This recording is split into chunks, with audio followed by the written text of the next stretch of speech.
Hey everyone! Welcome back to the channel. Today I'm diving deep into one of the most talked about horror sequels of the year, Smile 2. If you've seen the first Smile movie, you know it was packed with creepy smiles, haunting curses, and layers of psychological horror. But in Smile 2, things get even darker and a lot more intense. So, grab some popcorn, sit back, and let's break down the movie. Alright, let's start with a quick overview of the plot for anyone who needs a refresher. Smile 2 picks up a few months after the events of the first movie. We follow a new main character this time, Sarah, a trauma counselor who starts seeing this haunting, unsettling smile everywhere.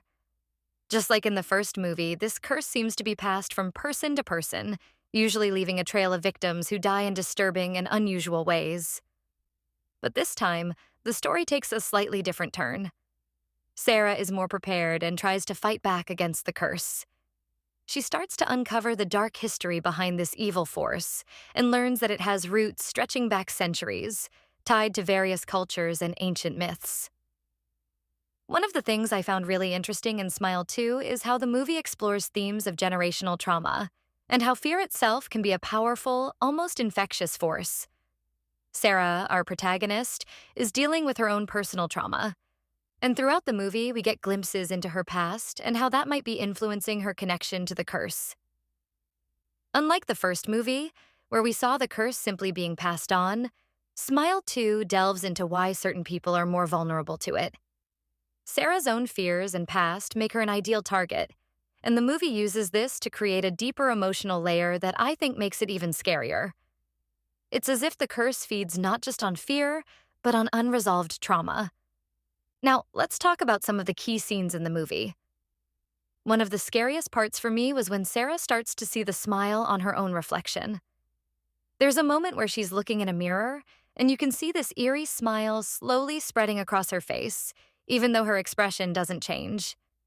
It's just such a creepy, unsettling effect that I literally got chills.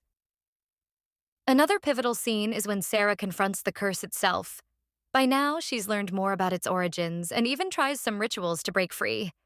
It's a high-stakes, emotional moment where she has to confront not only the curse, but her own fears and traumas head-on.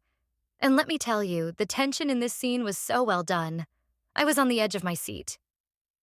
And now, let's talk about that ending. Major spoilers ahead, so skip this part if you haven't watched the movie yet. The ending reveals that Sarah, in her attempt to break the curse, has actually become a new vessel for it, but in a different way. Instead of simply spreading the curse, she now embodies it, giving it a new form. This twist hints at a potential Smile 3, where the curse may evolve into something even more terrifying. This ending was so impactful because it leaves us with more questions than answers. Has Sarah lost herself to the curse completely, or is there still a part of her fighting back? The movie leaves it open, keeping that eerie sense of dread alive. So overall, Smile 2 definitely lived up to the hype. It was darker, scarier, and added so much more depth to the story we saw in the first movie. If you enjoy horror with a psychological edge and don't mind getting creeped out, I'd highly recommend checking it out. Let me know in the comments what you thought of Smile 2. Did the ending leave you as haunted as it left me? Thanks so much for watching. And if you enjoyed this breakdown, don't forget to give it a thumbs up and subscribe for more deep dives into your favorite movies.